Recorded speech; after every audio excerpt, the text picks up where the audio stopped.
professeurs, chers confrères, chers consoeurs, mesdames et messieurs. C'est une grande joie et une réelle fierté de vous accueillir aujourd'hui à Nador, à l'occasion de cette première assise de neurochirurgie organisée dans notre ville, sous l'égide de la Société marocaine de neurochirurgie. C'est un moment symbolique. Pour la première fois, la ville de Nador devient un lieu de rencontre et de réflexion pour les neurochirurgiens venus des 4 coins du Maroc. Au-delà du programme scientifique, c'est un moment humain, un espace pour partager, apprendre et surtout se rapprocher autour d'une passion commune. Je crois que la force de notre spécialité vient de cette solidarité silencieuse qui nous unit, ce mélange de rigueur, d'humilité et de curiosité qui fait vivre la neurochirurgie au quotidien. Mais avant de parler de l'avenir, il est essentiel d'avoir un regard de gratitude vers ceux qui ont bâti les fondations. Je souhaite rendre un hommage ému au professeur Bouyakoub Fethallah, disparu en 2010 dans un accident tragiquement en 2010. C'est une figure emblématique de la neurochirurgie dans l'oriental. Il fut un clinicien d'une grande rigueur, un enseignant généreux et un homme profondément humain. Je n'ai pas eu l'occasion et la chance de le rencontrer, mais je le découvre chaque jour avec cette passion que je suis quotidiennement. Également une pensée reconnaissante pour Dr Moukreini, qui m'a accueilli il y a une dizaine d'années. Il m'a encouragé, guidé et transmis avec générosité l'art et la pratique de notre métier. Son soutien dans le début, sa patience et son sens de collectif ont beaucoup compté dans notre parcours, tout au long du passage à l'hôpital et au secteur privé. Aujourd'hui, en organisant cette rencontre ici, c'est une manière de rendre hommage à cette lignée, de prolonger le travail entamé et de continuer à faire rayonner la neurochirurgie dans notre région.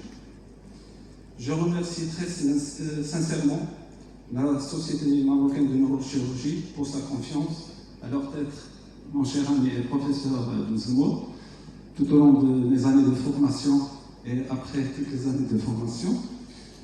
M. Chaoui, M. Chakour pour leur soutien et leur encouragement, tous les intervenants et participants pour leur présence, ainsi que mes collègues et mes amis de Nador pour leur engagement sans relâche dans la préparation de cet événement. Que cette journée soit riche de science, d'amitié et de projets communs et qu'elle marque le début d'une belle tradition pour Nador et pour toute la région de l'Oriental. Merci à toutes et à tous et bienvenue à Nador et bienvenue chez vous.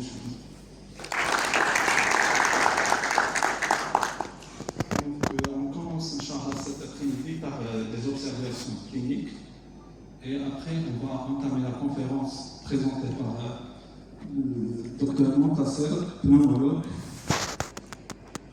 et par la suite on entamera par d'autres observations cliniques avant de clôturer par un dîner, une pause cardiaque. Je tiens tout d'abord à remercier le bureau de la Société marocaine de neurochirurgie ainsi que le coordinateur, le Dr Moussaoui, pour nous offrir cette opportunité en tant que jeune résident.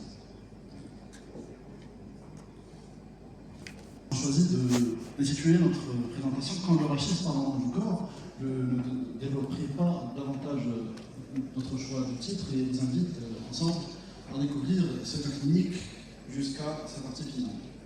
Donc pour la présentation d'aujourd'hui, nous suivrons le plan suivant. Nous allons tout d'abord commencer par l'observation, suivie d'une discussion et enfin la conclusion et le centre à retenir. Notre cas s'étoffe autour d'une patiente de 65 ans qui est suivie pour insuffisance rénale chronique, mondialisée depuis 5 ans, qui a été admise pour un syndrome de compression médulaire. À l'examen clinique, on retrouve une tétraparésée à 3/5 associée à un syndrome pyramidal.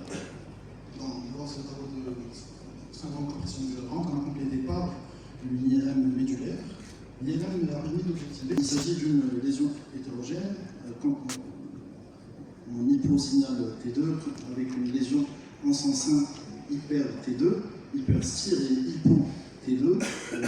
Il s'agit d'une lésion discale ou plutôt d'une lésion ostéolytique.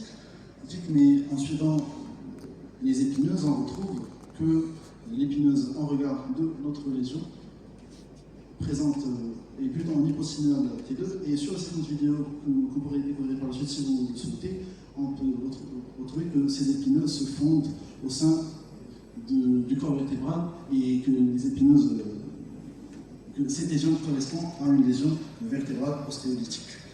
Ici, par exemple, sur l'équipe AXA, on note une compression médulaire, un canal qui est très serré. On retrouve d'ailleurs en séquence hypocignale sagittale les signes de souffrance médulaire en regard de notre lésion. Que pensez-vous? Avez-vous un diagnostic précis à évoquer devant ce tableau clinique? Je peux, si vous le souhaitez, présenter les séquences vidéo et des images. Un déficit métabolique, soit dans le cadre d'une insuffisance rénale ou d'une hypovitaminosité. Et le troisième cas de figure, et qui est notre cas de figure, est une hyperparathyroïdie tertiaire, beaucoup plus rare, et qui en fait est l'évolution d'une hyperparathyroïdie secondaire qui s'autonomise et les parathyroïdes commencent à sécréter par elles-mêmes les parathormones en quantité excessive. Donc, les tumeurs rentrent dans le cadre des complications osseuses de l'hyperparathyroïdie. Ces complications osseuses des hyperparathyroïdies sont celles chez les femmes ménopausées, les sujets âgés. La tumeur brune est une parmi tant d'autres manifestations osseuses. On retrouve aussi des kystes osseux, les résorptions sous périostée, des signes d'ostéoporose, un aspect qu'on appelle rugueur des lignées horizontales dans le rachis cervical qui correspondent aux lignées qu'on retrouve dans les jerseys des joueurs de rugby. Il s'agit en général de manifestations rares et tardives. Le mécanisme de cette atteinte osseuse est l'augmentation de remodelage osseux excessif et on appelle de densité minérale. Les tumeurs brunes, quant à elles, sont des lésions fibrokystiques, comme on l'a vu dans notre lésion, et c'était une lésion hétérogène. La personne qui était en hyper P2 complexe, ces tumeurs résultent d'un processus où la réparation cellulaire dépasse la prolifération néoplasique, on a ainsi cet aspect tumoral. Les localisations sont très nombreuses, les localisations les plus fréquentes sont cliniquement, elles peuvent être totalement asymptomatiques, peuvent être responsables de douleurs osseuses ou bien découvertes dans le cadre de fractures pathologiques. L'aspect radiologique est celui d'une lise monogénique, des contours flous, d'interpréter ces images dans le contexte clinique. Maintenant, de façon plus spécifique, quand on des tumeurs brunes à localisation rachitienne, en ce qui concerne la fréquence et la topographie, la localisation rachidienne reste une localisation rare, qui représente seulement 1,3 à 3% des tumeurs brunes dans le cas des hyperparathyroïdies primaires, encore plus rare dans le cas des hyperparathyroïdies symptomatiques qui ont été recensées dans la littérature jusqu'ici. La répartition anatomique, la plupart de ces tumeurs sont de localisation thoracique, à 59%, après la localisation lombaire, 27%, puis la localisation cervicale, comme dans notre cas, 9%, et la localisation sacrée dans 4,5%. La présentation clinique, elles sont symptomatiques dans 70% des cas, peuvent être responsables de douleurs axiales ou, comme dans notre cas, être découvertes dans le cadre de déficit neurologique. Sur le plan de l'imagerie, ces tumeurs-là peuvent avoir l'image d'ostéolyse, c'est hypoté1, T2 hétérogène et hyperstyle. La scintigraphie n'est jamais réalisée. Les tumeurs acélo géants, les métastases, plasmacytome, kyste anévrismal, parfois même va vers la chirurgie, puisqu'il s'agit de. Donc, en guise de conclusion, il y a 200 à retenir, c'est penser à demander le casting devant toutes les lésions ostéolytiques et.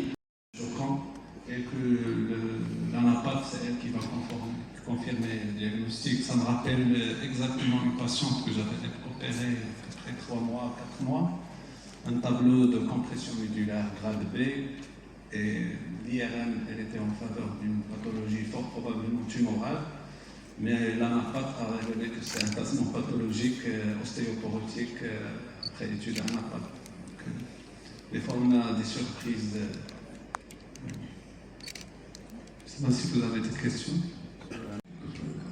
Très instructif. Merci beaucoup. secteur privé Anador, qui va nous parler du consentement en neurochirurgie. Donc on doit les informer, on doit les informer avec toutes sur les informer en droit médical. Donc il a obtenu son doctorat dans ce sujet.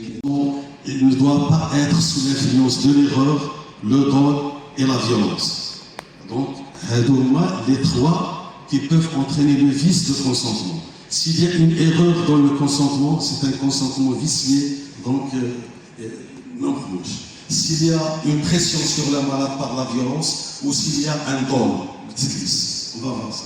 Le consentement, il doit être renouvelable. Ça veut dire que le malade il se présente, tu prends son consentement pour lui faire une fibroscopie, après le consentement pour faire un scanner, le consentement pour faire une biopsie, le consentement, donc il est renouvelable. Ce n'est pas un consentement pour la première fois et dernière fois. Il est renouvelable. Et le patient, il peut retirer son consentement. Il peut accepter la première fois, la deuxième fois, la troisième fois, il peut retirer son consentement. Donc au Maroc, on a le code de la profession médicale, le code de déontologie. L'article 42, il précise que le consentement de la personne examinée et soignée doit en tout état de cause être recherché par le médecin lors de toute activité médicale à caractère la prévention, diagnostic et le traitement. Le consentement peut être écrit aux osseuse au niveau de la mastoïde. Ce processus la bénéficience d'une IRM cérébrale. Donc, comme vous voyez, donc, on note aussi. Elle est accompagnée d'une hydrocéphale qui témoigne l'effet de masse exercé sur le quatrième. Il s'agissait d'un pic de choline et chute de LRA avec un pic de lipides. Objectif de la CRP était à 30. Le reste des dents affectueux était négatif. D'autres bilans?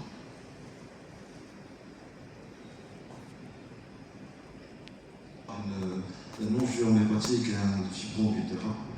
Et aussi, comme vous l'avez demandé, pour le bilan biologique, il n'y avait pas d'hyperleucocytose, la CRP était à 30, le CBU était stérile. Donc, devant ce tableau clinique, la conduite à tenir vont tous ces données-là. Donc, un traitement médical à base de cortico, pourquoi pas. Un traitement pour les dents. Envahissant l'os en dehors. Ça avait des troubles de conscience, non? Non, elle était consciente et Les potentiels. pendant 30 ans. Pour le processus, Dans notre service, l'attitude c'était de faire une VCS avec un exercice chirurgical. On a refusé tout acte chirurgical. Si on a noté une amélioration sous corticothérapie. Après 10 jours d'hospitalisation et de refus de la chirurgie, la patiente comme vous le voyez. Donc la lésion plus ou moins est restée stable, même sous corticothérapie. Et donc, comme vous le savez, la patiente a juste la corticothérapie, il n'y avait pas d'autres traitements. Donc on a toujours l'hydrocéphalie, on a toujours la même symptôme exercice intermédiaire en T1, hypersénière en T2, avec un édème irrésionnel important qui exerce un effet de masse responsable à l'hydrocéphalie. La patiente s'est aggravée sur le plan visuel, surtout sur le plan visuel. On avait un édème